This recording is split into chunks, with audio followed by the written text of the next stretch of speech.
ഇന്ന് വായിക്കുന്നത് എബ്രായലേഖനം 11 അധ്യായം അതിൻ്റെ 22 വാക്യമാണ്. ഹെബ്രൂസ് ചാപ്റ്റർ 11 വേഴ്സ് 22. നമുക്കതൊന്ന് വായിക്കാം. വിശ്വാസത്താൽ യോസഫ് താൻ മരിക്കാറായപ്പോൾ ഇസ്രായേൽ മക്കളുടെ പുറപ്പാടിൻ്റെ കാര്യം ഓർമ്മിപ്പിച്ച് തൻ്റെ അസ്ഥികളെക്കുറിച്ച് അവർക്ക് കൽപ്പന കൊടുത്തു. യോസഫിൻ്റെ വിശ്വാസ ജീവിതത്തിൻ്റെ ശ്രേഷ്ഠതയെപ്പറ്റി നമുക്ക് ഇവിടെ രേഖപ്പെടുത്തി കിട്ടിയിരിക്കുന്നത് ഒരു വാക്യം മാത്രമാണ്.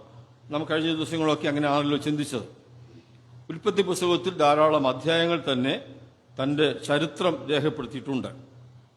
നാം ചിന്തിക്കുന്നത് പോലെ നമുക്കിന്നും ഇതിങ്ങനെ ഒന്ന് ചിന്തിക്കാം. അവിടെ ആരംഭിച്ചിരിക്കുന്നത് ബൈ ഫെയ്ത്ത്, വിശ്വാസത്താൽ എന്ന് പറഞ്ഞ വിശ്വാസത്താൽ എന്ന് പറയുമ്പോൾ എങ്ങനെയുള്ള വിശ്വാസമാണ് ഈ യോസഫിനെ ഈ നിലയിൽ ബലവാനാക്കി വിശ്വാസവീരന്മാരുടെ പട്ടികയിൽ വരുവാൻ കാരണമായിട്ട് തീർന്നത്? നമ്മളെപ്പോലെയുള്ള ഒരു വിശ്വാസത്തിന്റെ കാൽവയ്പല്ല തനിക്കുള്ളത്. തനിക്ക് ഈ കാര്യം പറയുമ്പോൾ തൻ്റെ സഹോദരന്മാരോട് അവരെ കർത്താവ് വിടുവിച്ചുകൊണ്ട് പൊയ്ക്കൊള്ളും എന്ന് പറയുന്ന ആ സന്ദർഭത്തിൽ തനിക്ക് വിശ്വാസ ജീവിതത്തിൽ തന്നെ 93 വർഷത്തെ പരിചയമുണ്ട്, അനുഭവ സമ്പത്തുണ്ട്. അതിൽ 13 വർഷം കഷ്ടതയുടെ കാഠിന്യമായിരുന്നു. അങ്ങനെയാണ് തൻ്റെ ചരിത്രം. അല്ലാതെ താൻ ഒറ്റ വാക്കുകൊണ്ട് പറയുന്ന കാര്യമല്ല. ജീവിതത്തിലെ ഏറ്റക്കുറച്ചിലൂടെ കടന്നുപോയിട്ട് അത്രയും വർഷത്തെ അനുഭവ സമ്പത്തിന്റെ അടിസ്ഥാനത്തിലാണ് താൻ ഈ കാര്യം പറയുന്നത് എന്ന് പ്രാരംഭമായിട്ട് നമുക്ക് ചിന്തിക്കേണ്ടിയിരിക്കുന്നു. ഒന്ന് രണ്ട് വാക്ക് നമുക്ക് വായിക്കാം. ഉൽപ്പത്തി പുസ്തകം 37 അധ്യായത്തിന്റെ 2 വാക്യത്തിൽ തന്നെക്കുറിച്ച് പറഞ്ഞിരിക്കുന്ന പ്രാരംഭ വാക്യമാണ്. തന്റെ ജീവിതത്തിന്റെ പ്രവർത്തനത്തെക്കുറിച്ച് 37 വാക്യം 2.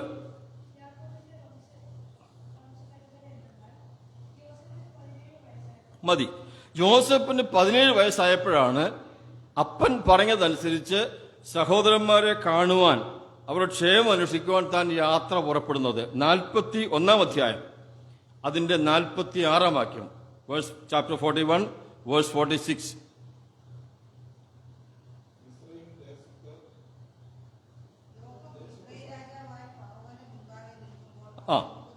ജോസഫ് ഫറവോന് മുൻപാകെ നിൽക്കുമ്പോൾ, ജയിലിൽ നിന്ന് ഇറങ്ങി നിൽക്കുന്ന കാര്യമാണ്. അപ്പോൾ 30 വയസ്സ്. അപ്പോൾ തന്നെ 13 വർഷത്തെ അനുഭവം തനിക്കുണ്ട്. ആ അനുഭവമാണ് ഏറ്റവും ശ്രേഷ്ഠം. കഠിനമായ സാഹചര്യമാണ്. ആ 13ന്റെ കൂടെ നമ്മൾ ഇനി വായിക്കാൻ പോകുന്നത്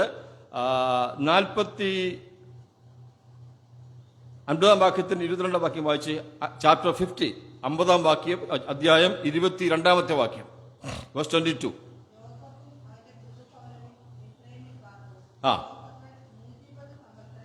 യോസഫ് മരിക്കുമ്പോൾ തനിക്ക് 110 വയസ്സുണ്ട്.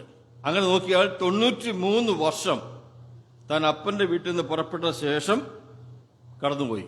ആ 93 വർഷത്തെ തന്റെ ജീവിതത്തിന്റെ, വിശ്വാസ ജീവിതത്തിന്റെ അനുഭവ സമ്പത്താണ് താൻ സഹോദരന്മാരോട് പറയുന്നത്. ഞാൻ മരിക്കാറായി, ദൈവം നിങ്ങളെ സന്ദർശിക്കും, നിങ്ങളെ ഇവിടുന്ന് വിടുവിച്ചുകൊണ്ട് പൊയ്ക്കൊള്ളും എന്ത് പറഞ്ഞ്, നിങ്ങൾ പോകുമ്പം എന്റെ അസ്ഥികളെ കൂടെ കൊണ്ടുപോകണം, ഇവിടെങ്ങും അടക്കം ചെയ്യേണ്ട, സൂക്ഷിച്ചു വെച്ചേക്കണം എന്ന് പറയാൻ തന്നെ ധൈര്യപ്പെടുത്തിയത് ആ കാര്യമാണ്. താനൊരു സ്വപ്നം കണ്ട കാര്യം നമുക്കറിയാമല്ലോ. ആ സ്വപ്നം വാസ്തവത്തിൽ വെറും ഒരു സ്വപ്നമായിരുന്നില്ല. സഹോദരന്മാർ തന്നെ ബഹുമാനിക്കും, അപ്പനും അമ്മയും തന്നെ ബഹുമാനിക്കും എന്നൊക്കെ പറഞ്ഞപ്പം ആദ്യം അവർക്ക് ഇഷ്ടപ്പെട്ടില്ലെങ്കിലും അത് യാക്കോബ് അത് ഹൃദയത്തിൽ സംഗ്രഹിച്ചു. തനിക്കറിയാമായിരുന്നു എന്തൊക്കെയോ സംഭവിക്കുവാൻ പോകുന്നു എന്നുള്ള കാര്യം തന്റെ മകനെ സംബന്ധിച്ച്. അപ്പോ ഇങ്ങനെ ഒരു സംഭവം തന്റെ ജീവിതത്തിൽ നടക്കുമെന്നുള്ള കാര്യം തനിക്കറിയാമായിരുന്നു. അതിൽ താൻ ഉറച്ചു നിന്നുകൊണ്ടാണ് മുൻപോട്ട് പോയത്. ഇത്രമാത്രം ഉന്നതമന്ത്രി എത്തുമെന്നൊന്നും അറിയത്തില്ല, എന്തൊക്കെയോ സംഭവിക്കുമെന്ന് മാത്രം തനിക്കറിയാം. തന്റെ ഉള്ളിന്റെ ഉള്ളിൽ ആ ചിന്തയുണ്ട്. താൻ കർത്താവിൽ ആശ്രയിച്ച് മുൻപോട്ട് പോയി. ഞാൻ ആ ഭാഗം വിടുന്നതിന് മുമ്പ് നമ്മോട് തന്നെ ഒരു വാക്ക് പറയട്ടെ. ജോസഫിനെ പോലെയുള്ള ഒരു വിശ്വാസത്തിന്റെ ആരംഭമല്ല നമുക്കുള്ളത്. നമ്മൾ സ്വപ്നം കണ്ടവരല്ല. നമ്മൾ ഹൃദയം കണ്ടുകൊണ്ട് കർത്താവിനെ കണ്ട് വിശ്വസിച്ച് യേശുവിനെ കർത്താവെ സ്വീകരിച്ച് യഥാർത്ഥ വിശ്വാസ ജീവിതം ആരംഭിച്ചവരാ. അതുകൊണ്ട് ജോസഫിനെ പോലെയുള്ള കഷ്ടങ്ങൾ നമ്മുടെ ജീവിതത്തിൽ വന്നാൽ പോലും കഷ്ടത സഹിഷ്ണുതയും സഹിഷ്ണുത സിദ്ധതയും സിദ്ധത പ്രത്യാശയും ഉളവാക്കുന്നുവെന്നറിഞ്ഞ് കഷ്ടതയിലും പ്രശംസിക്കണം. ആ വാക്യം ആപ്തവാക്യമായിരിക്കട്ടെ. അതായിരിക്കണം നമ്മുടെ ജീവിതത്തിന്റെ ലക്ഷ്യം. ഒരു കാരണവശാലും കഷ്ടത വരുമ്പോൾ പതറിപ്പോകാതെ കർത്താവിൽ തന്നെ ആശ്രയിച്ച് ബലപ്പെട്ട് അതിന്റെ പരിപൂർണ റിസൾട്ടിലേക്ക്, പരിണിത ഫലത്തിലേക്ക് നാം വരുവാനായിട്ട് ആഗ്രഹിക്കണം. ഇനി ആ വാക്യത്തേക്ക് ഒന്ന് മടങ്ങി വരാം. എബ്രായലേഖനം 11 അധ്യായം 22 വാക്യത്തിൽ വായിക്കുന്നത്, ബൈ ഫെയ്ത്ത് ജോസഫ്, വിശ്വാസത്താൽ ജോസഫ് എന്ന് പറഞ്ഞ വാക്കിന്റെ അർത്ഥം അറിയാമോ? ജോസഫ് എന്ന് പറഞ്ഞ വാക്കിന്റെ അർത്ഥം ഫലപ്രദമായ വൃക്ഷം. തന്റെ അപ്പൻ മക്കളെയൊക്കെ അനുഗ്രഹിക്കുമ്പോൾ ഉൽപ്പത്തി 49 അധ്യായത്തിലുണ്ട്, 22 വാക്യത്തിൽ വായിക്കണ്ട. ജോസഫ് ഫലപ്രദമായ വൃക്ഷം. നമ്മൾ പിന്നെ അത് വായിക്കും. എങ്ങനെയായി ജോസഫ് ഒരു ഫലപ്രദമായ വൃക്ഷമായത്? നമ്മളിപ്പോൾ പറയാൻ പോകുന്ന ജോസഫിനെ കുറിച്ച് ശ്രേഷ്ഠമായ കാര്യങ്ങളാണ്. എങ്ങനെയാണ് ഫലപ്രദ വൃക്ഷമായെന്ന് ചോദിച്ചാൽ ഞാനൊരു എക്സാമ്പിൾ സഹിതം ഒന്ന് പറയാൻ ശ്രമിക്കാം. ഒരു വൃക്ഷം, ഒരു മരം, അതിങ്ങനെ നല്ല നിറച്ച ഇലകളും, പൂവുണ്ട് പൂവ്, കായുണ്ട് കായ, അതിന്റെ ഫലങ്ങളിങ്ങനെ വിളഞ്ഞതും പച്ചയും പഴുക്കാത്തതൊക്കെ ആയിട്ട് നിൽക്കുന്നു വിചാരിക്കുക. ഒരു മാവ് അതിന് വിചാരിക്കുക. നമ്മുടെയൊക്കെ ഭവനത്തിൽ മാവുണ്ടല്ലോ, ഇപ്പം അതിന്റെ കാലങ്ങളാണല്ലോ, മാമ്പഴത്തിന്റെ കാലം.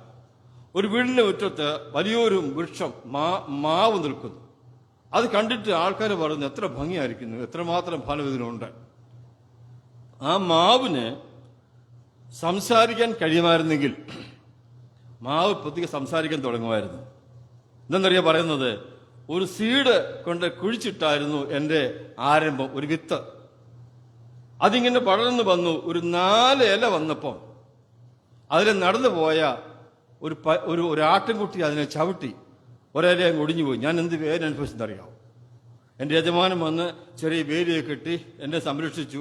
ഞാനിങ്ങനെ വളർന്നു വന്നു. കുറെ വളർന്നു വന്നപ്പോൾ അതിലെ പോയ ഒരു പശു എൻ്റെ ഇലയും കഴിച്ചു കുറച്ചുണ്ടെങ്കിൽ പോയി. എൻ്റെ എത്ര വേദനിപ്പിച്ചെന്നറിയാമോ?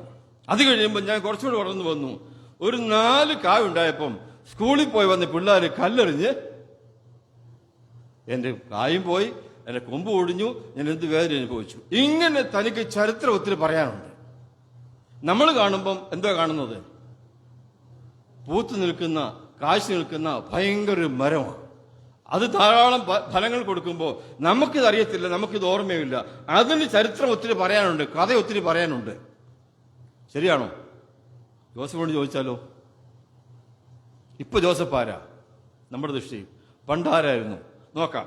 ഉൽപ്പത്തി പുസ്തകം 49 അധ്യായം 22 വാക്യം. അവിടെയാണ് തന്റെ പിതാവ് മക്കളെയൊക്കെ അനുഗ്രഹിക്കുമ്പോൾ ജോസഫിനെ കുറിച്ച് ചില അനുഗ്രഹവാക്ക് പറയുന്നത്. 22 വാക്യം, ജോസഫ് ഫലപ്രദമായ ഒരു വൃക്ഷം. മനസ്സിലായല്ലോ എങ്ങനെയാണെന്നുള്ള കാര്യം. ഇനി അതെങ്ങനെയായത്? ബാക്കി എന്തുവാ? നീരറിവിന്റെ അരികെ എന്തോ നീരറിവ് കിട്ടുന്നേ പറയുന്നേ. ഒരു ചെടിക്ക് വളരാൻ ഉടമസ്ഥൻ വെള്ളം ഒഴിച്ചു കൊടുക്കുന്ന പോലെ ഈ ജോസഫ് എന്ന വലിയ വൃക്ഷത്തിന് വളരാൻ എവിടുന്ന് വെള്ളം കിട്ടുന്നേ പറയുന്നേ. അപ്പൻ അനുഗ്രഹിച്ച നേരത്തെ തന്നെ നീരറിവിനരികെ ഫലപ്രദമായ വൃക്ഷം. എന്തെങ്കിലും സഹായം എവിടെന്നെങ്കിലും കിട്ടിയോ തനിക്ക് വളരാനായിട്ട്? 17ാമത്തെ വയസ്സിൽ ഇറങ്ങിപ്പോയപ്പോൾ അന്നു മുതൽ അനുഭവിക്കുന്ന കഷ്ടതകളെ ചിന്തിച്ചു നോക്കിയാൽ ആരെങ്കിലും ഒരല്പം വെള്ളം ഒഴിച്ചു കൊടുത്ത് തന്നെ വളർത്തിയോ? ഇല്ലെന്നേ കാണാൻ സാധിക്കത്തുള്ളൂ. പക്ഷെ ഈ പറഞ്ഞത് എങ്ങനെ അന്വേഷിക്കാൻ ചോദിച്ചാൽ ഞാൻ ആ പശ്ചാത്തലം മാറ്റി വാക്യം പറയാം. എല്ലാവർക്കും അറിയാവുന്നൊരു വാക്യമാണ്. കണ്ണുനീർ താഴ്വരയിൽക്കൂടെ നടന്നാലും അവരതിനെ ജലാശയമാക്കി തീർക്കുന്നു.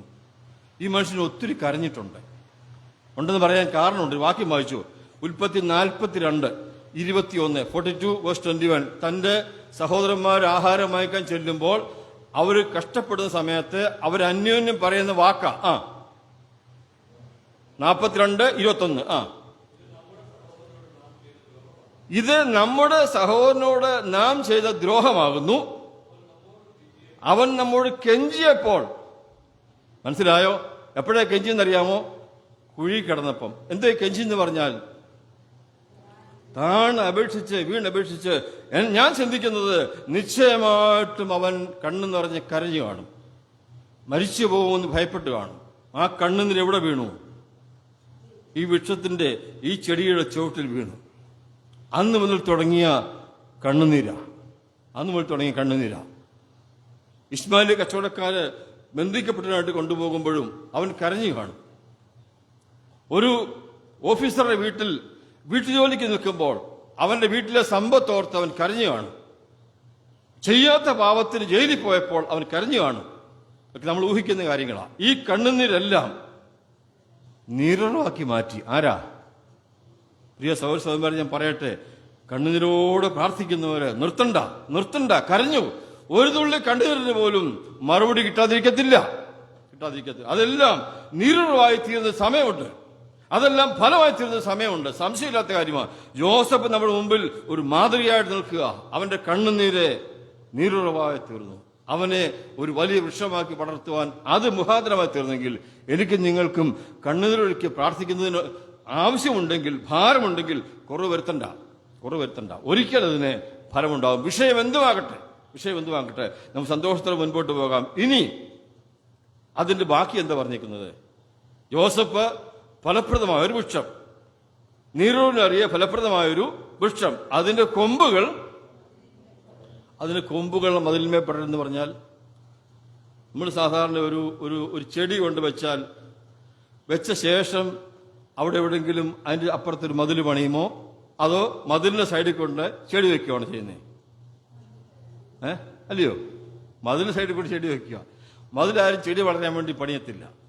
അതിന്റെ അർത്ഥം ഈ ചെടിക്ക് വളരുവാൻ ആവശ്യമുള്ള ഒരു സംരക്ഷണം നേരത്തെ തന്നെ ഒരുക്കിയിട്ടുണ്ട്. എവിടെ ഒരുക്കിയെന്നാ? പക്ഷെ ഒന്ന് പറക്കിയെടുത്തപ്പോൾ എന്റെ ഹൃദയത്തിൽ കൂടി പോയി ഞാൻ നിങ്ങളോട് പറയാം. ഈ ജോസഫ് എന്ന വലിയ വൃക്ഷം വളർന്നു വന്നപ്പോൾ അതിന്റെ കൊമ്പുകൾക്ക് ഒരു ആശ്വാസമായിരിക്കേണ്ടതിന്, ബ്രാഞ്ചുകൾക്ക് ഒരു ആശ്വാസമായിരിക്കേണ്ടതിന് ചില മതിലിന്റെ ചില കല്ലുകൾ ഞാനെങ്ങനെ പറയട്ടെ. ഒന്ന്, തനിക്ക് താങ്ങാൻ നിന്നത് ഒരാള് ഈ ഇസ്മായിലിലെ കച്ചവടക്കാരാ. 20 വെള്ളിക്കാശിന് സഹോദരന്മാരിൽ നിന്ന് വിലയ്ക്ക് വാങ്ങിച്ച് ബന്ധിച്ചുകൊണ്ട് പോകുമ്പോഴും വാസ്തവത്തിൽ അവന്റെ ഹൃദയത്തിന് മറ്റൊരാശ്വാസമുണ്ട്. എന്താ? കുഴി കിടന്ന് ചത്തില്ലല്ലോ. അപ്പോൾ ഇസ്മായിലിന്റെ കച്ചവടക്കാര് ആ മതിലിന്റെ ഒരു കല്ല. പിന്നെ പോത്തിഫറിന്റെ വീട്ടിൽ ജോലിക്ക് നിൽക്കുകയാണെന്ന് പറഞ്ഞാലും ആ യജമാനൻ നല്ലവനായിരുന്നു. അവനെ സ്നേഹിച്ചു, അവനെ ബഹുമാനിച്ചു, അവനോടുകൂടെ ദൈവമുണ്ടെന്നുള്ള ബോധ്യത്തിൽ ആ വീട്ടിൽ അവന്റെ ഭാര്യ ഒഴികെ സകലത്തെയും യോസഫിന്റെ ഉത്തരവാദിത്വത്തിൽ കൊടുത്തു. ഒരു ചെറിയ താങ്ങായിരുന്നു, ആ മതിലിന്റെ ഒരു കല്ലായിരുന്നു. ഇനി ചെയ്യാത്ത പാപത്തിന് ജയിലിൽ ചെന്നപ്പോൾ അവിടുത്തെ ജയിൽ സൂപ്രണ്ട് ജയിലിലെ മറ്റുള്ള തടവുകാരുടെ ഉത്തരവാദിത്വം ആരെ ഏൽപ്പിച്ചു? അപ്പോൾ അങ്ങോട്ട് പോകണം, ഇങ്ങോട്ട് പോകണം, അവരെ നോക്കണം, അല്പം ബിസിയായി. അത് ഒരു തണല, അതും ഈ മതിലിന്റെ ഒരു കല്ല. പിന്നെ അവിടെ ഉണ്ടായിരുന്ന പാനപാത്രവാഹകന്റെ പ്രമാണിയും അപ്പക്കാരുടെ പ്രമാണിയും, ഓർമ്മയുണ്ടല്ലോ അതൊക്കെ, അവരുമായിട്ടുള്ള ഒരു സൗഹൃദം തനിക്കുണ്ടായി. അതുകൊണ്ടാണല്ലോ അവർ സ്വപ്നം കണ്ടപ്പോൾ ഇദ്ദേഹത്തോടെ പറയാൻ മുഖാന്തരമായത്. അപ്പൊ അങ്ങനെയൊക്കെയുള്ള ചില അവിടെ ഇവിടെയൊക്കെ ആയിട്ട് ഒരു മതിലിന്റെ ചില കല്ലുകളെ ദൈവം തനിക്ക് മുൻപായിട്ട് ഒരുക്കി ഒരാശ്വാസമായി തീർന്നുവെന്നാണ് ഞാൻ പറഞ്ഞതിന്റെ ആശയം. നമ്മുടെ ജീവിതത്തിൽ നമുക്ക് താങ്ങും തടലുമായിട്ട് എത്ര പേരുണ്ട്? ഇപ്പൊ എന്നെ സംബന്ധിച്ച് ഒരു ചെറിയ പ്രയാസം ഉണ്ടായപ്പോൾ ഒരു പുതിയ സഭയോട് പിൻബലമായി പ്രാർത്ഥിക്കാനുണ്ടായി ഇവിടെ. അതുപോലെ എവിടെയല്ല ഇപ്പോഴും അറിയുന്നത്, അവിടെ നിന്ന് ഓരോരുത്തർ വിളിക്കുമ്പോൾ അറിയുന്നത് പ്രാർത്ഥിക്കുന്നുണ്ടായിരുന്നു എന്ന് പറഞ്ഞാൽ നമുക്ക് താങ്ങായിട്ട് നാം അറിയാതെ തന്നെ ലോകത്തിന്റെ തന്റെ പല ഭാഗങ്ങളിൽ ദൈവം ചിലരെ ആക്കിയിട്ടുണ്ട്. ആ ഒരു ബോധ്യം നമുക്ക് വേണം. അപ്പൊ നമുക്കൊരു ഉത്തരവാദിത്വം ഉണ്ടെന്നറിയാമോ? മറ്റു ചിലരെ വേദന അനുഭവിക്കുന്ന അറിയുമ്പോൾ, ബുദ്ധിമുട്ടെന്ന് അറിയുമ്പോൾ, നമുക്ക് അവരെ അറിയത്തില്ലെങ്കിലും അവരുടെ പേര് കേട്ടാൽ എന്ത് ചെയ്യണം? പ്രാർത്ഥിച്ചോണം. ആ ഉത്തരവാദിത്വം നമ്മൾ ചെയ്തേ മതിയാവത്തുള്ളൂ. നമ്മൾ അവർക്ക് ഒരു തണലായി, താങ്ങായി, മതിലായി നിൽക്കണം. ഇനിയും 2 കാര്യം പറഞ്ഞ ഓർമ്മയുണ്ടല്ലോ. യോസഫ് ഫലപ്രദമായ വൃക്ഷം. 2, നീരോണ്ട് അറിയെ ഫലപ്രദമായ വൃക്ഷം. അതിന്റെ കൊമ്പുകൾ മതിലിന്മേൽ പടർന്നിരിക്കുമ്പോൾ വേറൊരു ഗുണം കൂടെ ഉണ്ട്. എന്തെന്നറിയാമോ? കൊമ്പ് നിറയെ ഫലങ്ങളാ. യോസഫ് ഫലമാണല്ലോ. ആ ഫലമുള്ള കൊമ്പ് മതിലിന്മേൽ നിൽക്കുമ്പോൾ കൊമ്പിന്റെ ഒരു ഭാഗം മതിലിനപ്പുറത്താ, ഒരു ഭാഗം മതിലിന് ഇപ്പുറത്താ. അകത്ത് ഉള്ളവർക്ക് ഈ ഫലം കൊണ്ട് ധാരാളമായിട്ട് സന്തോഷമായി ജീവിക്കാം. അകത്തുള്ളവരാ? ഇസ്രായേൽ മക്കള് സഹോദരന്മാരെല്ലാം വന്നില്ലേ? സഹോദരന്മാർ മാത്രം മുഴുവൻ പേരും വന്നു. തന്റെ അപ്പനെയും സഹോദരന്മാരെല്ലാം തനിങ്ങി വരുത്തി. അവരെല്ലാം വന്ന് അവിടെ താമസിക്കാൻ ആരംഭിച്ചു. അകത്തുള്ളവർക്ക് താനൊരു ആശ്വാസമായി. പുറത്തുള്ളവരാരാ? മിസ്രൈമിൽ അവരോട് ബന്ധമില്ലാത്തവരാ. പുറത്തുള്ളവർക്കും അതിന്റെ ഫലങ്ങൾ പ്രയോജനമായി. ഈ രണ്ടു കൂട്ടർക്കെ പ്രയോജനമായുള്ളൂ. ഒരു വാക്കൂടെ വായിച്ച് 41 അധ്യായം അതിന്റെ 57 വാക്യം, ചാപ്റ്റർ 41 വേഴ്സ് 57. അവിടെ വേറൊരു വാക്ക് പറഞ്ഞിട്ടുണ്ട്. ക്ഷാമം എവിടൊക്കെ ഉണ്ടായെന്ന് നോക്കി. 41:57 ഭൂമിയിൽ എങ്ങും ക്ഷാമം ഉണ്ടായി. മനസ്സിലായോ? സകല ദേശക്കാരും വന്ന് യോസഫിനോട് ആഹാര സാധനങ്ങൾ വാങ്ങിച്ചു. അപ്പോൾ ആർക്കൊക്കെ നന്മയുണ്ടായി? സകല ദേശക്കാർ. ഈ ഫലപ്രദമായ കൊമ്പ് ആ മതിൽമേൽ അങ്ങോട്ട് പടർന്നിട്ട് റോഡിക്കൂടെ പോകുന്നവർക്കും നാട്ടുകാർക്കും വീട്ടുകാർക്കും അകത്തുള്ളവർക്കും എല്ലാവർക്കും ഒരുപോലെ പ്രയോജനം. പോത്തിഫറിന്റെ ഭാര്യയ്ക്കും ആഹാരം കിട്ടി, എല്ലാവർക്കും കിട്ടി. ഇനി ഇതൊക്കെ സന്തോഷിക്കുന്ന ഒരാളുണ്ട്. ഒരു വൃക്ഷത്തിനൊരു ഉടമസ്ഥനുണ്ട്. യോസഫിന്റെ ഉടമസ്ഥൻ ആരാ? സ്വർഗത്തിലെ ദൈവം. ദൈവത്തിൽ സന്തോഷമായി. ദൈവത്തിന് ഫലം പുറപ്പെടുവിച്ച നല്ലൊരു വൃക്ഷമാണ് യോസഫ്. യജമാനന് പ്രയോജനം, അകത്തുള്ളതിന് പ്രയോജനം, പുറത്തുള്ളതിന് പ്രയോജനം, ലോകർക്കെല്ലാം പ്രയോജനം. ഇന്ന് ഈ അസംബ്ലിയിൽ നമ്മൾ സംസാരിക്കുന്ന ആരെക്കുറിച്ചാ? യോസഫിനെ കുറിച്ചാണ്. ഇന്നും പ്രസംഗിക്കുവാനും നമുക്കൊരു ബലത്തിനും ആശ്വാസത്തിനും തീരുമാനത്തിനും കാരണമായിട്ട് ഇന്നും യോസഫ് ഫലപ്രദമായി നിൽക്കുന്നു എന്നുള്ളത് എത്രയോ ശ്രേഷ്ഠമായിരിക്കുന്ന കാര്യമാണ്. അപ്പം നമ്മൾ ചിന്തിച്ചു വന്നത് വിശ്വാസത്താൽ. യോസഫിന്റെ വിശ്വാസം ശ്രേഷ്ഠമായ വിശ്വാസമാണ്. കഠിനമായ അവസ്ഥയിൽ കൂടെ കടന്നു പോയിട്ട് 30-ാമത്തെ വയസ്സിൽ രാജാവിന്റെ അടുത്ത ആളായ ജോസഫ് പിന്നെ 80 വർഷം കൂടെ ജീവിച്ചിരുന്നു. 80 വർഷം കൂടെ. ആ 80 വർഷം മിസ്രൈമിലായിരുന്നു. താൻ നന്നായിട്ട് ഭരിച്ചു. അനേകർക്ക് ആശ്വാസമായി. തന്റെ ആ ഭരണത്തിൽ തന്നെ വ്യത്യസ്തമായ സാഹചര്യത്തിൽ കൂടെ താൻ കടന്നുപോയി. താൻ എല്ലാവർക്കും ഒരാശ്വാസമായി. ഒരിക്കൽ പോലും തന്റെ ജീവിതത്തിലെ തെറ്റ് ചെയ്തില്ല എന്ന കാര്യം, അല്പം സമയം കൂടുതലെടുക്കും, താമസിച്ച് തുടങ്ങിയത്, തെറ്റ് ചെയ്തില്ലെന്നുള്ള കാര്യം താൻ പറയാൻ ശ്രമിച്ചില്ല. ഞാൻ ചിലയിടത്തൊക്കെ ഈ വാക്ക് പറഞ്ഞു, ഇവിടെയും പറയുവാതെ. രാജാവിന്റെ രണ്ടാമനായിട്ട് ഒരു സ്ഥാനക്കയറ്റമൊക്കെ കിട്ടി. ന്യായമായിട്ട് തനിക്ക് ഈ പോത്തിഫറിനെയും ഭാര്യയും വീട്ടിൽ വിളിച്ചുകൊണ്ട് പോയിട്ട് ഒരു ഡിന്നറൊക്കെ കൊടുത്ത് സന്തോഷമായിട്ട് തന്റെ സന്തോഷം വെളിപ്പെടുത്തിയിട്ട് പോകുന്ന സമയത്ത് അത് പറയാമായിരുന്നു. പിന്നെ മറ്റേ സത്യം എന്താണെന്ന് ഭർത്താവോടൊന്ന് പറഞ്ഞേക്കണേ. അങ്ങനെ പറഞ്ഞു. എന്താ പറയാഞ്ഞ്? തനിക്കറിയാം. അങ്ങനെ പറഞ്ഞു പോലും എനിക്ക് അങ്ങനെ എന്റെ നിഷ്കളങ്കത്വം വെളിപ്പെടുത്താൻ ആവശ്യമില്ല. ദൈവം വെളിപ്പെടുത്തി. ദൈവം എന്നെ കൊണ്ട് 2ാം സ്ഥാനത്ത് ഇരുത്തി കഴിഞ്ഞു. ഇനി വെളിപ്പെടുത്താൻ ആവശ്യമില്ല. രണ്ടാമത് മനുഷ്യമെന്നൊരു ചിന്ത വന്നാൽ പോലും അത് ചെയ്തില്ല. കാരണം ചോദിച്ചാൽ, അങ്ങനെ ചെയ്താൽ വീട്ടിൽ ചെല്ലുമ്പോൾ ഭർത്താവ് ചോദിക്കും കാര്യം, അവള് കാര്യം പറയും. അന്ന് ആ കുടുംബത്തിൽ സ്വസ്ഥതയാ ഉണ്ടാവുമോ? ഇല്ല, അസ്വസ്ഥതയാ. വേണ്ട. ഞാൻ നിമിത്തം ഒറ്റ രാത്രി പോലും നിങ്ങളുടെ വീട്ടിൽ, ഞാൻ ഈ നിമിത്തം 13 വർഷം ജയിലിൽ അസ്വസ്ഥനായിരുന്നതാ. പക്ഷെ ഞാൻ നിമിത്തം ഒരൊറ്റ രാത്രി പോലും നിന്റെ വീട്ടിൽ അസ്വസ്ഥത ഉണ്ടാകാൻ പാടില്ല. അതാണ് ഭക്തന്റെ തീരുമാനം. ആത്മീയ പക്വതയുള്ള വിശ്വാസ തീരുമാനം. ചാൻസ് കിട്ടുമ്പോൾ പകരം വീട്ടുന്നതല്ല, ഒരിക്കലും ചെയ്യാൻ പാടില്ല. ജോസഫ് അങ്ങനെ ചെയ്തില്ലെന്നുള്ളത് ഇങ്ങനെ പറഞ്ഞ ഒത്തിരി കാര്യം പറയാനുണ്ട്. നമ്മുടെ വിഷയം യോസഫിന്റെ വിശ്വാസ വീര്യം എന്നുള്ളത് മാത്രമായതുകൊണ്ട് നമുക്കതിൽ തൽക്കാലം അങ്ങോട്ട് ഒതുക്കാം.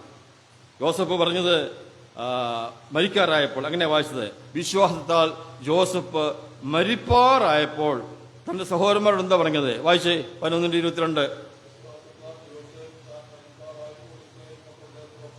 ഇസ്രായേൽ മക്കളുടെ പുറപ്പാടിനെ സംബന്ധിച്ചാ പറയുന്നത്. പുറപ്പാടിനെ സംബന്ധിച്ച് പിന്നെന്താ പറഞ്ഞു?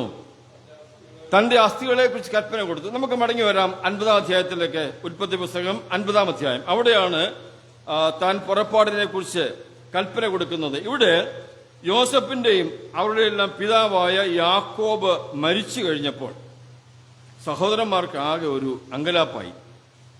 അപ്പനങ്ങ് മരിച്ചല്ലോ, മറ്റേ അപ്പനെ കൊണ്ട് ഒരിക്കലും സംസാരിപ്പിക്കാമായിരുന്നു. ഇനിയിപ്പം ഈ മനുഷ്യൻ ഞങ്ങളോട് പകരം വീട്ടുവെന്നൊരു സംശയം. നോക്കിക്ക്, ഞാൻ വായിക്കാം, ശ്രദ്ധിച്ചു. 15-ാം അധ്യായം, അത് 15-ാം വാക്യം, 50-ാം അധ്യായം 15-ാം വാക്യം. അപ്പൻ മരിച്ചുപോയെന്ന് യോസഫിന്റെ സഹോദരന്മാർ കേട്ടിട്ട്, പക്ഷേ യോസഫ് നമ്മെ ദോഷിച്ച് നാം ചെയ്യുന്നതിന് പകരം ചെയ്യുമോ എന്ന് അവർ വിചാരിച്ചു. അവരാളയച്ച് ജോസഫിനോട് സംസാരിച്ചു. 16-ാം വാക്യം. ആകയാൽ അപ്പന്റെ ദൈവത്തിന്റെ ദാസന്മാരുടെ ദ്രോഹം ക്ഷമിക്കണമേ എന്ന് പറയിച്ചു. അവർ യോസഫിനോട് സംസാരിക്കുമ്പോൾ യോസഫ് ആരാ? സഹോദരന്മാരല്ല, സഹോദരന്മാർ പറഞ്ഞു വിട്ട ആൾക്കാരെ. നിന്റെ സഹോദരന്മാർ ഇങ്ങനെ പറഞ്ഞെന്ന് പറഞ്ഞപ്പോൾ തന്നെ യോസഫ് കരഞ്ഞു. പ്രതികാരം ചെയ്യാൻ താല്പര്യമുണ്ടോ? ഇല്ല. എന്നെക്കുറിച്ച് ഇങ്ങനെയാണോ നിങ്ങൾ വിചാരിക്കുന്നത്? അതാണ് ഈ കരച്ചിലിന്റെ ഉദ്ദേശം. 19-ാം വാക്യം. യോസഫ് അവരോട്, നിങ്ങൾ ഭയപ്പെടേണ്ട, ഞാൻ ദൈവത്തിന്റെ സ്ഥാനത്തിരിക്കുന്നുവോ എന്ന് പറഞ്ഞാൽ നിങ്ങളെ സംരക്ഷിക്കാനോ ഉപദ്രവിക്കാനോ നശിപ്പിക്കാനോ കഴിയുന്ന ആർക്കാ? ദൈവത്തിനാണ്. ഞാൻ ദൈവത്തിന്റെ സ്ഥാനത്തല്ല, ഞാൻ ഇപ്പോഴും നിങ്ങളുടെ സഹോദരനാ. നിങ്ങൾ ഭയപ്പെടണ്ട. അപ്പോൾ അവർക്ക് എന്തുണ്ട്? അവർക്ക് ഭയമുണ്ട്. യോസഫിന് ആശ്വാസമുണ്ട്. ഇവരെ ഇവിടെ കൊണ്ടുവരാൻ പറ്റിയല്ലോ, ഇവരെ സംരക്ഷിക്കാൻ പറ്റിയല്ലോ, ഇവർക്ക് ആഹാരം കൊടുക്കാൻ പറ്റിയല്ലോ, ക്ഷമിക്കാൻ പറ്റിയല്ലോ. തനിക്ക് ആശ്വാസമാണ്. ഇന്നും അവർക്ക് എന്തുവാ? ഭയമാണ്. നിഷ്കളങ്കന്മാർക്ക് എപ്പോഴും ആശ്വാസമാണ്. ആവശ്യമില്ലാത്ത പണി ചെയ്യാൻ പോകുന്നവർക്ക് എപ്പോഴും ഭയമാണ്. അതാണ് ആ ഭാഗത്തുനിന്ന് നമ്മളെ പഠിപ്പിക്കുന്ന ഒരു കാര്യം. ഇനി അതിന്റെ മുഖ്യ വിഷയത്തിലേക്ക് വരിക. 24-25 വാക്യം ആരെങ്കിലും വായിച്ചു? 24-25. ഞാൻ മരിക്കുന്നു. ദൈവം നിങ്ങളെ സന്ദർശിക്കും. താൻ പറയുന്നത് ഞാൻ മരിക്കുന്നു. ഞാൻ മരിക്കുന്നു പറഞ്ഞ എന്റെ മരണകാലം അടുത്തു. ബട്ട് ഗോഡ്, അവിടെ വായിക്കുന്നത് എങ്ങനെയാ? ബട്ട് ഗോഡ്, എന്നാൽ ദൈവമോ. അതിന്റെ അർത്ഥം നിങ്ങളെ ഇവിടെ കൊണ്ടുവരുവാനായിട്ട് എന്നെ മുന്നേ ഇവിടെ അയച്ചത് ദൈവമാണെന്ന് പറഞ്ഞു കഴിഞ്ഞു നേരത്തെ. നിങ്ങൾ ദോഷം വിചാരിച്ചെങ്കിലും ദൈവം അതിനെ അനുകൂലമായിട്ട് കരുതിയെന്ന് നേരത്തെ പറഞ്ഞു കഴിഞ്ഞു. എന്നിട്ട് പിന്നെയും പറയുന്നു, ഞാൻ മരിച്ചാലും ബട്ട് ഗോഡ്, ദൈവമുണ്ട്, ദൈവം നിങ്ങളെ സന്ദർശിക്കും, ദൈവം നിങ്ങളെ ഇവിടുന്ന് പുറപ്പെടുവിച്ചുകൊണ്ട് പൊയ്ക്കോളും എന്ന് താൻ ഉറപ്പായിട്ട് അവരോട് പറയുക. അതിന്റെ അർത്ഥം എനിക്കൊരു ചെറിയ റോളേ ഉള്ളായിരുന്നു. 90 വർഷം, 93 വർഷം ഇല്ലയോ? താൻ പറഞ്ഞതാ, എനിക്ക് ചെറിയ പങ്കേ ഉള്ളായിരുന്നു. ഞാനത് നിവർത്തിപ്പാൻ ദൈവം എന്നെ സഹായിച്ചു. നിങ്ങളൊക്കെ സുരക്ഷിതരാ. ഞാൻ കടന്നുപോയാലും ദൈവം നിങ്ങളെ സന്ദർശിക്കും. ഇനി ഞാൻ പറയാൻ ആഗ്രഹിക്കുന്ന കാര്യങ്ങള്, യോസഫിനെ ഈ നിലയിൽ ഉന്നതനാക്കിയത് തന്റെ 2 പ്രത്യേകമായ സ്വഭാവങ്ങളാണ്. ഒന്ന്, ദൈവത്തിന്റെ വചനത്തിലുള്ള അചഞ്ചലമായ വിശ്വാസം. 2, കർത്താവിനോടുള്ള തന്റെ ഭക്തിയും ഭയവും. നമുക്ക് ആ കാര്യവും നോക്കാം. ഇവരോട് ദൈവം നിങ്ങളെ സന്ദർശിക്കും, നിങ്ങളെ ഇവിടുന്ന് കൊണ്ടുപോകും, അപ്പോൾ എന്റെ അസ്ഥിയോടെ കൊണ്ടുപോയിക്കോണം, ആ ദേശത്തെ അടക്കാവൂ എന്ന് പറയാൻ കാരണം അത് സംഭവിക്കുമെന്ന് തനിക്ക് എങ്ങനെ അറിയാം? ഉൽപ്പത്തി പുസ്തകം 15-ാമത്തെ അധ്യായം. ധാരാളം വാക്യം വായിക്കണമെങ്കിലും ഒറ്റ അധ്യായത്തിലെ വാക്യം മാത്രം വായിച്ചാൽ മതി. അതിന്റെ 13-ാമത്തെ വാക്യം, ജെനസിസ് ചാപ്റ്റർ 15 വേഴ്സ് 13.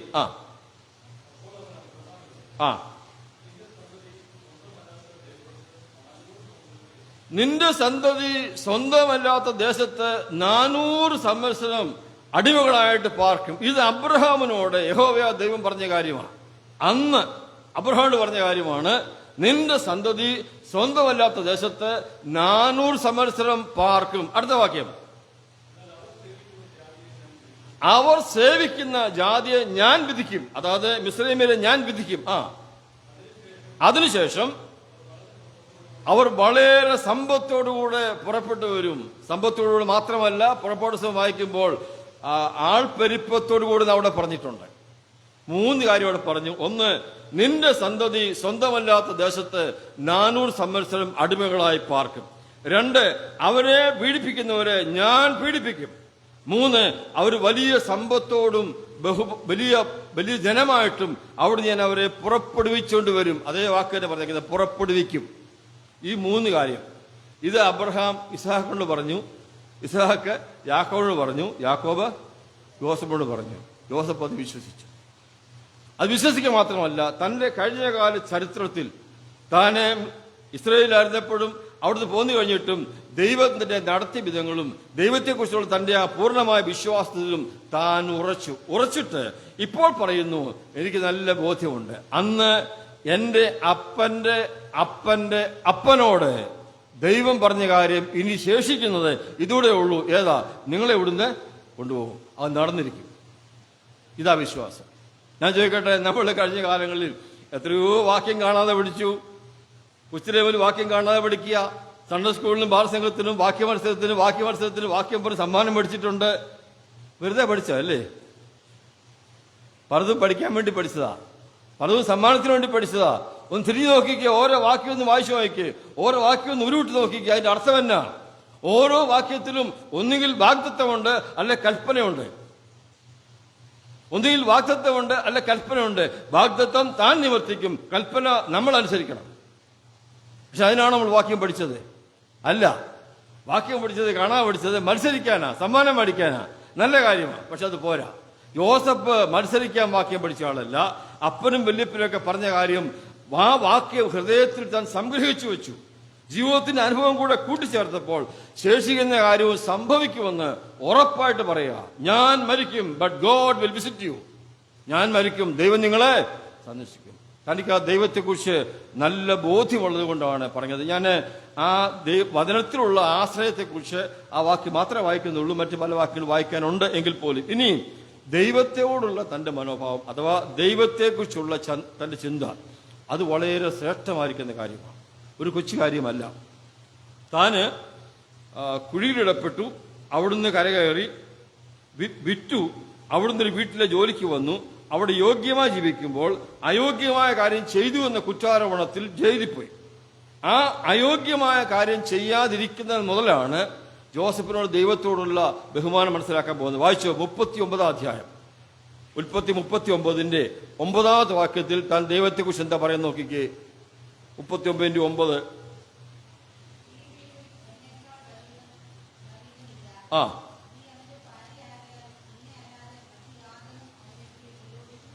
ആ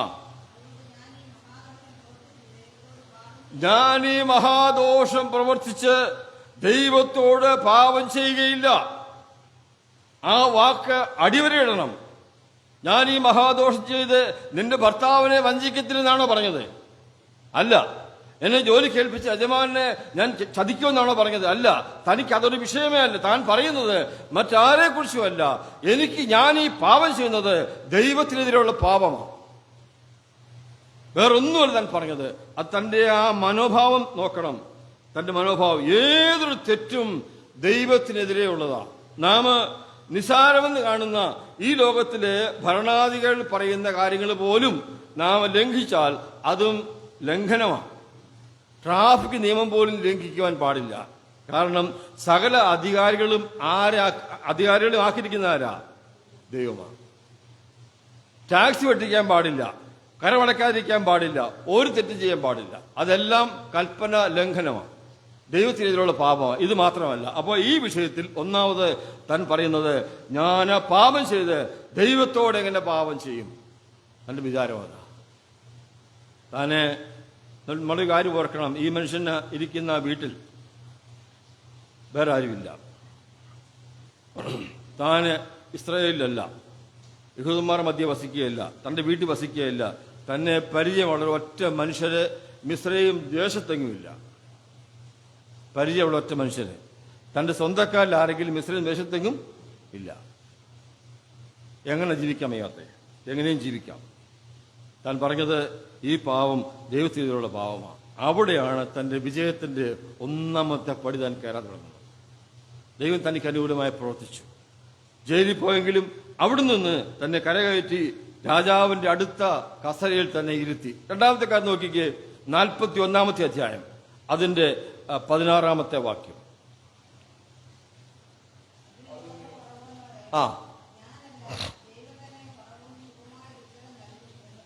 ഇവിടെ ഫറവോനൊരു സ്വപ്നം കണ്ടു. അത് വിശദമാക്കി കൊടുക്കുവാൻ വ്യാഖ്യാനിപ്പാൻ ആർക്കും കഴിഞ്ഞില്ല. അന്വേഷിച്ചിരിക്കുമ്പോഴാണ് ഈ വന്ന അപ്പക്കാരന്റെ പ്രമാണിയൊക്കെ പറയുന്നത്, അയ്യോ ഞങ്ങളൊരു കാര്യം പറയാൻ മറന്നുപോയി, ഇങ്ങനൊരാൾ അവിടെ ഉണ്ട്, ജയിലിൽ കിടപ്പുണ്ട് എന്ന് പറഞ്ഞു. അവിടെ നിന്ന് ഉടനെ അദ്ദേഹത്തെ വരുത്തി. അദ്ദേഹം എല്ലാം സുന്ദരനായിട്ട് ഇവിടെ വന്ന് നിൽക്കുമ്പോൾ, നിനക്കിങ്ങനെ ഒരു കഴിവുണ്ടെന്ന് കേട്ടു, അതുകൊണ്ട് ഞാൻ ഒരു സ്വപ്നം കണ്ടു പറയാൻ പറഞ്ഞപ്പോൾ പറഞ്ഞ മറുപടിയാ. എന്താ പറഞ്ഞത്? ഞാൻ അല്ല. ഓർമ്മയുണ്ട് 37 അധ്യായത്തിലെ കാര്യം. ഞാൻ 2 സ്വപ്നം കണ്ടു. ആരാ? ഞാനിപ്പം ഒരു ദേവദാസൻ പറഞ്ഞു, ഞാൻ എന്ന് പറയുന്ന ഇംഗ്ലീഷ് വാക്യം എങ്ങനെ, എന്താ അക്ഷരം, എന്താ എങ്ങനെയാ? ഞാൻ എന്ന് പറഞ്ഞ ഇംഗ്ലീഷ് അക്ഷരം എങ്ങനെയാ? ഐ. നടുക്കൊരു കൈ കൊടുത്താലോ എന്താ തീരും? അത് ക്രോസ് ആവും, കുരിശാവും. ഞാൻ കുരിശിൽ ആശ്രയിച്ചാൽ ഞാൻ ഒന്നുമില്ല, പിന്നെ ഞാനെന്ന് പറയത്തില്ല. എന്ന് വെച്ചാൽ ഞാൻ ഭാവം ഉണ്ടാകത്തില്ല. ഇവിടെ പറഞ്ഞ എന്തുവാ? ഞാനല്ല, ദൈവം തന്നെ നിനക്ക് വ്യാഖ്യാനം തരും. താൻ അവിടെ കാര്യങ്ങൾ അവസാനിപ്പിക്കുക. എനിക്ക് അതിനുള്ള കഴിവില്ല. സത്യത്തിൽ കഴിവില്ലയോ? കഴിവുണ്ട്. താൻ സ്വപ്നം കണ്ടു, മറ്റവർ കണ്ട സ്വപ്നത്തെ വ്യാഖ്യാനിച്ചു കൊടുത്തു, അതുപോലെ സംഭവിക്കുകയും ചെയ്തു. ഇതും അങ്ങനെ ചെയ്യാമെന്ന് തനിക്കറിയാം. പക്ഷേ താൻ അവിടെ തന്റെ കാര്യമേ പറയുന്നില്ല. Not I but God. ഞാനല്ല, പക്ഷെ ദൈവം. ഞാൻ പറയട്ടെ പ്രിയമുള്ളവരെ, നമുക്ക് എന്തെല്ലാം ചെയ്യാൻ കഴിയാമെന്നുള്ള ധാരണ നമുക്കുണ്ടെങ്കിലും, നമുക്ക് എത്ര കഴിവുണ്ടെന്നുള്ള ബോധ്യമുണ്ടെങ്കിലും, ഒരു കാര്യം ഓർത്തോണം, ആ കഴിവ് തന്നതാരാ? ഇത് അവിശ്വാസിയെ കൊണ്ട് പറയാൻ പറ്റാത്ത വാക്കാ. വിശ്വാസികൾ നമ്മൾ പറഞ്ഞിരിക്കണം, എങ്കിലേ ദൈവത്തിന് മഹത്വം വരത്തുള്ളൂ. ഞാനല്ല, എന്റെ ആരോഗ്യം കർത്താവ് തന്നതാ, എന്റെ പരിജ്ഞാനം കർത്താവ് തന്നതാ, എന്റെ സമ്പത്ത് കർത്താവ് തന്നതാ, എന്റെ ആനുകൂല്യം ദൈവത്തിൻ്റെതാ. ഞാൻ അല്ല, ദൈവമാണ്. രണ്ടാമത്തെ വാക്കതാ. ഞാൻ പറയാം കേട്ടോ, സാറ് പറഞ്ഞാട്ടെ. അങ്ങനെയൊന്ന് പറഞ്ഞേ. അങ്ങനെയല്ല പറയുന്നത്. അങ്ങനെ പറഞ്ഞതിന് പരാജയപ്പോയി. രണ്ടാമത്തെ മാതൃക, പാപം വരുമ്പോൾ ഓർത്തോണം, ദൈവത്തോടാ ഭയപ്പെട്ട് ചെയ്യാതിരിക്കണം. 2, ഒരു സ്ഥാനം ലഭിക്കുകയോ അല്ലെങ്കിൽ നമ്മളെ ആൾക്കാർ പോഴ്ച ചെയ്യുമ്പം അയ്യോ അത് ഞാനല്ല, ദൈവം തന്നതാ എന്ന് പറയാൻ നമ്മളെ കൊണ്ട് സാധിക്കണം. മൂന്നാമത്തെ കാര്യം, 42-ാമത്തെ അധ്യായം 18-ാമത്തെ വാക്യം, 42:18. 42:18.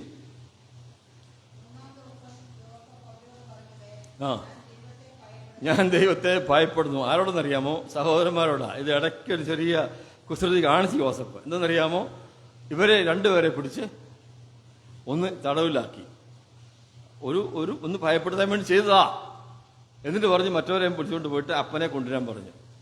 3-ാം ദിവസമായപ്പോൾ ഇദ്ദേഹത്തിനൊരു ഭാരം. അത് പാടില്ലായിരുന്നല്ലോ, അത് ചെയ്യാൻ പാടില്ലായിരുന്നു. എന്നിട്ട് പറയാ, അവരെ ഇറക്കിക്കൊണ്ട് വന്നു, ഞാൻ ദൈവത്തെ ഭയപ്പെടുന്നു. അങ്ങനെ പോലും ചെയ്യാൻ പാടില്ലായിരുന്നു ചിന്ത തന്നെ ഭയപ്പെടുത്തി. ഞാൻ ദൈവത്തെ ഭയപ്പെടുന്നു. ഏതാണ്ടൊരു പ്രതികാരമാണോ? ഒരു പ്രതികാരം അല്ലെങ്കിൽ പോലും അവരെ ഭാരപ്പെടുന്നതായല്ലോ എന്ന് ചിന്തിച്ചു നോക്കി. കുഴിയിലിട്ടതാ, 20 കാശിന് വിറ്റതാ, കൊല്ലാൻ തുടങ്ങിയത് ആദ്യം. അവരോടാ പറയുന്നത്, നിങ്ങളോട് ഇങ്ങനെ ചെയ്തതുപോലും എനിക്ക് വിഷമമായി, ഞാൻ ദൈവത്തെ ഭയപ്പെടുന്നു. പല വിശ്വാസികളും ആരെങ്കിലുമൊക്കെ എത്ര നാൾ വിഷമിപ്പിച്ചാലും, എത്ര കാര്യം പറഞ്ഞാലും, എത്ര ദുഃഖിപ്പിച്ചാലും ഒരു ഭയവുമില്ല, ഭാരവുമില്ല, ക്ഷമയോദിക്കത്തില്ല, ഒന്നുമില്ല.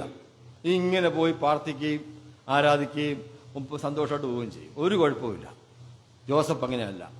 നമുക്ക് ജോസഫ് ഒരു മാതൃകയാകട്ടെ, അല്ലെങ്കിൽ ആ സ്വഭാവം നമുക്ക് മാതൃകയാക്കാം. ആരെയും വിഷമിപ്പിക്കരുത്, ആരെയും വേദനിപ്പിക്കരുത്. ആരെങ്കിലും വേദനിപ്പിക്കുന്നെങ്കിൽ നീ ദൈവത്തെ ഭയപ്പെടാത്തവനാ. ന്യായമായിട്ട് വേദന അനുഭവിക്കാൻ യോഗ്യരാന്ന് ഓർക്കണം. എന്നിട്ടും പറയുന്നു ഞാൻ ദൈവത്തെ ഭയപ്പെടുന്നു. അപ്പൊ 3-ാമത്തെ കാര്യമാണ്. 1, പാപത്തെ സംബന്ധിച്ച്. 2, തന്റെ കഴിവിനെ സംബന്ധിച്ച്. 3, അറിയാതെ പോലും ചെയ്ത തെറ്റിനെ സംബന്ധിച്ച് ഞാൻ ദൈവത്തെ ഭയപ്പെടുന്നു. 45-ാം അധ്യായം 45:5. 45:5.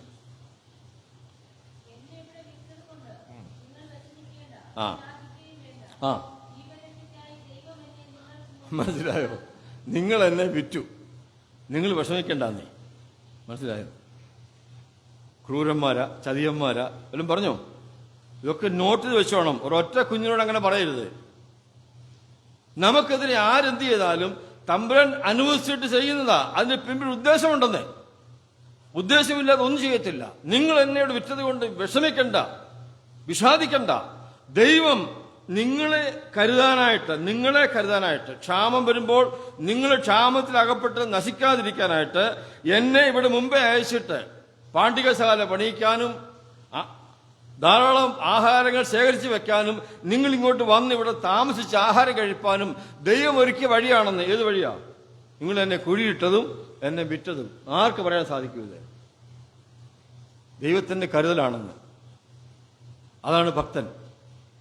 ഞാൻ പറഞ്ഞല്ലോ, 2 കാര്യം തന്നെ ഇത്രമാത്രം ഉന്നതനാക്കിയത്. 1, വചനത്തോടുള്ള തന്റെ അചഞ്ചലമായ വിശ്വാസം. 2, ദൈവത്തോടുള്ള തന്റെ ഭക്തിയും ഭയവും ആശ്രയവും. ഇനിയുണ്ട് 50-ാം അധ്യായം. നമ്മളിപ്പോൾ വായിച്ച വിഷയമാണല്ലോ. അതിൽ 20-ാമത്തെ വാക്യം, ചാപ്റ്റർ 50 വേഴ്സ് 20. ആ ആ നോക്ക, ആദ്യം പറഞ്ഞെന്തുവാ? നിങ്ങൾക്ക് നന്മയ്ക്കായിട്ട്, നിങ്ങളുടെ കരുതലിനായിട്ട് ന്യായം എന്താ? ഇപ്പൊ പറഞ്ഞെന്തുവാ? ബഹുജനത്തിന്. അപ്പൊ നിങ്ങൾ മുഖാന്തരം അനേകർക്ക് നന്മയുണ്ടായി. യോസഫിന്റെ സഹോദരന്മാർ ചെയ്ത തിന്മ മുഖാന്തരം അനേകർക്ക് നന്മയുണ്ടായെന്ന്. എന്റെ പ്രിയമുള്ളവരെ, ഇതൊന്ന് ഉൾക്കൊള്ളാൻ ഇച്ചിരി പാടാ നമ്മുടെ ബുദ്ധിക്ക്.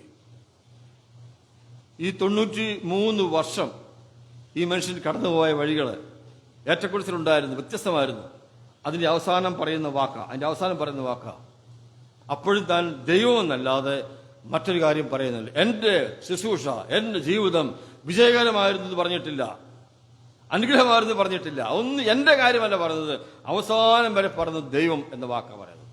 ഇതായിരിക്കട്ടെ നമ്മുടെയും മനോഭാവം. നമുക്കിതല്ലാതെ ഒന്നും പറയാൻ ഇടയാകരുത്. നമ്മൾക്ക് ഇന്ന് ജീവിച്ചിരിക്കുന്നത് തന്നെ ദൈവത്തിന്റെ കരുണ കൊണ്ടാണ്. നമ്മൾ വിവേകത്തോടെ, ബുദ്ധിയോടെ ജീവിക്കുന്നത് തന്നെ ദൈവത്തിന്റെ കരുണ കൊണ്ടാണ്. അത് മറക്കാതെ നമുക്ക് ജീവിക്കാം. ഈ യോസഫ് നമുക്ക് ആ കാര്യത്തിൽ മാതൃകയാകട്ടെ. ഇനി ഒരു വാക്കൂടെ ബാക്കിയുണ്ട്. എവിടാ? എബ്രായ ലേഖനത്തിൽ. നിങ്ങൾ എടുക്കണ്ട, ഞാൻ പറഞ്ഞോളാം. തന്റെ അസ്ഥികളെ കുറിച്ച് കൽപ്പന കൊടുത്തു എന്നാണ്. ദൈവം നിങ്ങളെ സന്ദർശിച്ച് നിങ്ങളെ ഇവിടുന്ന് പുറപ്പെടുവിക്കുമെന്ന് പറഞ്ഞിട്ട് പറയുകയാണ്, എന്റെ അസ്ഥികളെ കുറിച്ച് ഇവിടെ കൽപ്പന കൊടുത്തു. എന്താ കൽപ്പന? ഇവിടെ പറഞ്ഞിട്ട് നോക്കി, 50-ാം അധ്യായം, ഉൽപ്പത്തി 50-ാം അധ്യായം 25-26. ദൈവം നിങ്ങളെ സന്ദർശിക്കുമ്പോൾ നിങ്ങൾ എന്റെ അസ്ഥികളെ എവിടെ നിന്ന് കൊണ്ടുപോകണമെന്ന് പറഞ്ഞ് ജോസഫ് ഇസ്രായേൽ മക്കളെ കൊണ്ട് സത്യം ചെയ്യിപ്പിച്ചു. എവിടെ കൊണ്ടുപോകാനാണ്? തന്റെ അപ്പന്മാരെ വിശ്രമിക്കുന്ന സ്ഥലത്ത് കൊണ്ടുപോയി അടക്കണമെന്ന്. From this land to the land, അങ്ങനെ വായിക്കുന്ന ഇംഗ്ലീഷ്. ഈ ദേശത്ത് നിന്ന് ടു ദ ലാൻഡ്. ദ എന്ന ഡെഫിനിറ്റ് ആർട്ടിക്കിൾ, ഇംഗ്ലീഷ് മനസ്സിലായവർക്ക് മനസ്സിലായ കാര്യം. ഡെഫിനിറ്റ് ആർട്ടിക്കിൾ ഉപയോഗിച്ചിരിക്കുന്നത് ആ പ്രത്യേക സ്ഥലത്ത്. ഇവിടെ നിന്ന് ടു ദ ലാൻഡ് എന്ന് പറയുന്ന ഒറ്റ ദേശമേ ഉള്ളൂ. ആ ദേശം ഏതാ? ദൈവത്തിന്റെ ദേശം. അബ്രഹാമിനും ഇസാക്കിനും യാക്കോബിനും വാഗ്ദത്തം ചെയ്ത് കൊടുത്ത ദേശം. മറ്റെല്ലാ ദേശത്തിനും പേര് പറയും. ഇതിന് പലയിടത്തും ടു ദ ലാൻഡ് എന്ന് മാത്രം പറഞ്ഞിട്ടുണ്ട്. ആ ദേശത്തേക്ക് കൊണ്ടുപോകണം. അങ്ങനെ പറയാനൊരു കാരണമുണ്ട്. അങ്ങനെ പറയാനുള്ള കാരണം ചോദിച്ചാൽ, ജോസഫിനെ ജോസഫ് ആക്കിയത് ഇസ്രായേൽ ദേശമാണോ മിസ്രൈം ദേശമാണോ? മിസ്രൈം ദേശമാണ്. അവിടെ വന്ന ജോസഫായത്. ഇത്രയും ഫലമായി തീർന്നത്. അവിടെ ജയിലിൽ കിടന്നു, അവിടുന്ന് പുറത്തു കൊണ്ടുവന്നു. അവിടുത്തെ രാജാവിൻ രണ്ടാമനായി ശേഷിക്കുന്ന ഏതാണ്ട് 80 വർഷത്തോളം അവിടെ തന്നെ പാർത്ത് അനേകർക്ക് ആശ്വാസമായി ജോസഫ് അറിയപ്പെടുന്ന ഒരു മനുഷ്യനായി തീർന്നത് മിസ്രൈമിലാണ്. നാം സാധാരണ വ്യാഖ്യാനിക്കുമ്പോൾ പറയുന്നത് Mizraim, Egypt stand for the world. Mizraim എന്ന് പറയുന്നത് ലോകത്തിന്റെ ചിത്രമാണ്. ഫറവോൻ പിശാച് ചിത്രമാണ്. അവിടെയുള്ള ഇസ്രായേൽ മക്കൾ രക്ഷിക്കപ്പെടാത്തൊരു ചിത്രമാണ്. പുറപ്പെട്ടു കഴിഞ്ഞപ്പോൾ അവർ കുഞ്ഞാട് രക്തത്താൽ വീണ്ടെടുക്കപ്പെട്ട ദൈവമക്കളാണ്. മരുഭൂമി സാധാരണ ജീവിതമാണ്. നമ്മളിങ്ങനെ വ്യാഖ്യാനിക്കുന്നത്. വ്യാഖ്യാനം ശരിയാ. അങ്ങനെയാണെങ്കിൽ മിസ്രൈം എന്തുവാ? Egypt stand for the world. ഈ ലോകമാണ് എന്നെ ആരാക്കിയത്? വലിയവനാക്കിയത്. അതുകൊണ്ട് ഈ ലോകത്തിൽ എന്റെ അസ്ഥി ഒന്നും വെച്ചേക്കണ്ട. അതാ പറയുന്ന ആശയം. ഈ ലോകത്തിൽ എനിക്ക് വേണ്ട, അവിടെ മതി. അവിടെ ടു ദ ലാൻഡ്. എന്റെ അപ്പന്റെ അപ്പന്മാർ മുതൽ വിശ്രമിക്കുന്ന ആ സ്ഥലത്ത് എന്റെ അസ്ഥി കൊണ്ട് അടക്കിയാൽ മതി എന്ന് പറഞ്ഞാൽ, ഇവരിനി എന്നെ ഓർക്കണ്ട, ഇവരിനി എന്നെ പ്രശംസിക്കണ്ട. എന്നുവെച്ചാൽ ലോകം എന്നെ ഓർക്കണ്ട, ലോകം എന്നെ പ്രശംസിക്കണ്ട, ലോകം എന്റെ പേരിൽ വലിയ സ്ഥാപനങ്ങളൊന്നും ഉണ്ടാക്കണ്ട, അവരെന്നെ മറന്നേട്ടെ. എന്റെ അസ്ഥി പോലും ഇവിടെ. എന്തൊരു ഭക്തിയായത്, എന്തൊരു ഭക്തിയായത്. അങ്ങനെ പോലും ആഗ്രഹിക്കാത്തൊരു മനുഷ്യൻ. ദുഃഖകരമായിരിക്കുന്ന കാര്യമാണ്. ഈ വാക്ക് നിങ്ങൾ മാത്രമല്ല, മീഡിയയിൽ കൂടെ പലരും കേൾക്കുന്നുണ്ടെന്ന് എനിക്കറിയാം, കേൾക്കുമെന്നറിയാം. കേൾക്കാൻ വേണ്ടി പറയുകയാണ്. ഇന്ന് അനേക ദൈവദാസന്മാർ ഭൂമിയിൽ ജീവിച്ചിരിക്കുമ്പോൾ മറ്റുള്ളവരുടെ ആദരം ആഗ്രഹിക്കുന്നവരാ. മീറ്റിങ്ങുകൾ നടത്തിയിട്ട് പൊന്നാടി അണിയിച്ച് സുവിശേഷന്മാരെ ആദരിച്ച അനേക സംഭവങ്ങളുണ്ട്. അവർ സ്റ്റേജിൽ പ്രസംഗിച്ചപ്പോൾ പറഞ്ഞത് ഈ ഭൂമിയിലെ ആദരം വേണ്ടെന്നാണ്. ദൈവത്തിന് കൊടുക്കാത്ത ബഹുമാനം വേണ്ടെന്ന് പാട്ടുപാടിയിലുണ്ട്. അവര് പോലും ആദരം വാങ്ങിച്ചിട്ടാ ഇവിടുന്ന് കടന്നുപോയത്. തെറ്റാ, തികച്ചും വചനവിരുദ്ധമായ കാര്യമാണ്. യോസഫ് നമുക്ക് മാതൃകയാണ്. എന്നെ ആരും ആദരിക്കേണ്ട, ഈ മിസ്രൈം എന്നെ ഓർക്കേ വേണ്ട, അസ്ഥി പോലും വിട്ടിട്ടേക്കെന്ന് പറഞ്ഞ ആ മനുഷ്യൻ എത്ര ഭക്തനാണ്. നമുക്ക് ഭക്തിയോടെ ജീവിക്കാം, മരണം വരെ മാറരുത്. പണമുണ്ടാകുമ്പോഴോ സ്ഥാനമാനം ഉണ്ടാകുമ്പോഴോ ശുശ്രൂഷ കൂടി വരുമ്പോഴോ മനോഭാവത്തിന് മാറ്റം വരല്ലേ. നമ്മൾ സ്ട്രോങ്ങായിട്ട് നോക്കണം. യോസഫിനെ പോലെ അവസാനം വരെ ഞാൻ മരിക്കുന്നു, പക്ഷേ ആര് മരിക്കത്തില്ല? ദൈവം. But God. ഇനി ഞാനൊരു വാക്കുകൂടെ പറയാം. അവിടെ വായിച്ച വാക്ക് ഓർമ്മയുണ്ടല്ലോ. താൻ പറഞ്ഞത് യോസഫ് വിശ്വാസത്താൽ ജോസഫ് മരിപ്പാറായപ്പോൾ തൻ സഹോദരന്മാർക്ക് ദൈവം അവരോട് വിടുവിക്കുന്നുള്ള പുറപ്പാടിനെ കുറിച്ച് അങ്ങനെയല്ലേ വായിച്ച് അന്ന്. പിന്നെ അസ്ഥികളെ കുറിച്ച് ഇവിടെ അവസാനിപ്പിക്കാൻ പോവുക. പുറപ്പാടിനെ കുറിച്ച് പറഞ്ഞപ്പോ എന്താ പുറപ്പാടെന്ന് പറഞ്ഞാൽ? വായിച്ചേ. 39 വന്നു. 49.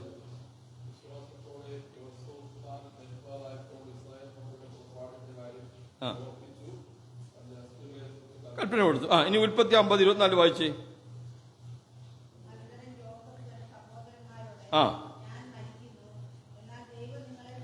ദൈവം സന്ദർശിക്കും.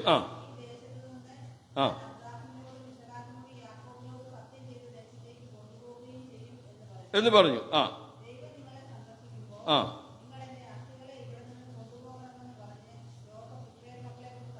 മതി, അവിടെ നിൽക്കട്ടെ. ജോസഫ് അവസാനമായിട്ട് ഇത്രയും കാര്യങ്ങൾ അവരെ വിളിച്ച് പറഞ്ഞു. ഞാൻ മരിക്കും, ദൈവം നിങ്ങളെ സന്ദർശിക്കും, നിങ്ങൾ ഇവിടുന്ന് പുറപ്പെടുവിച്ചുകൊണ്ട്, അങ്ങനെ പറഞ്ഞേ. അങ്ങനെ അവിടെ പറഞ്ഞേക്കുന്നു ഇബ്രാഹിംത്തിൽ, പുറപ്പെടുവിച്ചുകൊണ്ട് പോകും. ആ വാക്ക് തന്നെയാണ് അബ്രഹാമിനോട് ദൈവം പറയുന്നത്. അത്രയും കാര്യം പറഞ്ഞിട്ട് ഏറ്റവും അവസാനത്തെ വാക്യം എന്തുവാ? ഉൽപ്പത്തി പുസ്തകത്തിന്റെ ഏറ്റവും അവസാനത്തെ വാക്യം എന്തുവാ? അവസാനത്തെ ഭാഗം എന്തുവാ? ഒരു ശവപ്പെട്ടി. ശവപ്പെട്ടിയിൽ ആരാ? ജോസഫ്.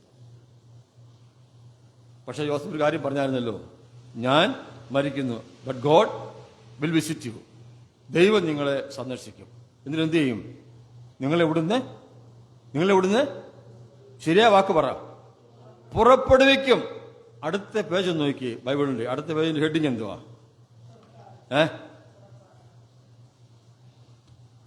ദൂരെ എങ്ങും പോകണ്ട. ശവപ്പെട്ടി ഇവിടെ, പുറപ്പാട് ഇവിടെ. കർത്താവ് വിശ്വസ്തന. അന്ന് ആരംഭിച്ചു.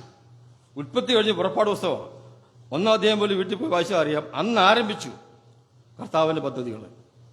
യോസഫിനെ അറിയാത്ത ഒരു രാജാവ് അവിടെ വാഴാൻ തുടങ്ങി. പ്രശ്നമായി ഇസ്രായേൽ മക്കൾക്ക്. അവർ നിലവിളിക്കാൻ തുടങ്ങി. ദൈവം ഇറങ്ങി വന്നു. മോശ ജനിക്കുന്നു, മോശ വളരുന്നു, മോശയെ വിളിക്കുന്നു, മോശ അയക്കുന്നു. പുറപ്പാട്. പെട്ടി ഉണ്ടെങ്കിലും സാരമില്ല കേട്ടോ, പെട്ടി കൊണ്ട് ജീവിതം അവസാനിക്കുന്നില്ല. സ്തോത്രം. കർത്താവിന്റെ പ്രവൃത്തി തുടർന്നുകൊണ്ടേയിരിക്കും. പുറപ്പാട് ആരംഭിച്ചു, അവരവിടുന്ന് പുറപ്പെട്ടു പോയി. ഇന്നും അവര് ശ്രേഷ്ഠമായ ജാതിയായിട്ട് സ്വർഗത്തിൽ തുടരുന്നു. നമുക്ക് ഈ യോസഫിന്റെ ദൈവത്തിൽ ആശ്രയിക്കാം. യോസഫിന്റെ ദൈവത്തെ നമുക്ക് ഭയപ്പെടാം. ജോസഫ് വിശ്വസിച്ച ആ വചനത്തെ നമുക്ക് ശരിയായിട്ട് ഉൾക്കൊണ്ടുകൊണ്ട് വളരെ ഒരു സംശയമില്ല, നിസ്സംശയം ആ വചനത്തിൽ വിശ്വസിച്ചുകൊണ്ട് തന്നെ മുൻപോട്ട് പോകാം. അങ്ങനെയെങ്കിൽ നമുക്കും വരും കാലങ്ങളിൽ ഒരു ഫലപ്രദമായ ജീവിതം കാഴ്ചവെച്ചിട്ട് ഇവിടുന്ന് കടന്നു പോകാൻ പറ്റും. ആർക്കിൽ എന്തെങ്കിലുമൊക്കെ പ്രയോജനം ഉണ്ടായിട്ടേ പോകാവൂ. പെട്ടെന്ന് പോകണ്ടേ? നമുക്ക് ജീവിക്കാം, പ്രവർത്തിക്കാം. കർത്താവ് നമ്മെ സഹായിക്കട്ടെ. എന്ന് വലിയ നാമം വാഴ്ത്തപ്പെടുമാറാകട്ടെ.